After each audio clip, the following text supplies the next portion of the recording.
बोलते जे किसी चीज़ की जरूरत है ना तुहानू, है ना, ते ओ तुहानू जे तुहाडे अपने को है भी ना, पर तुहानू कदी नहीं देणगे।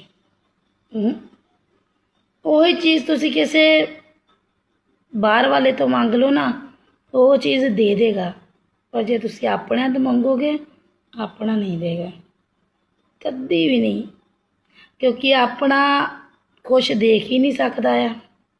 वो कहता रोंदा ही चंगा लगता है। अजकल के जमाने च जे कोई किसी का दुश्मन है ना, अपने ते दुश्मन आ।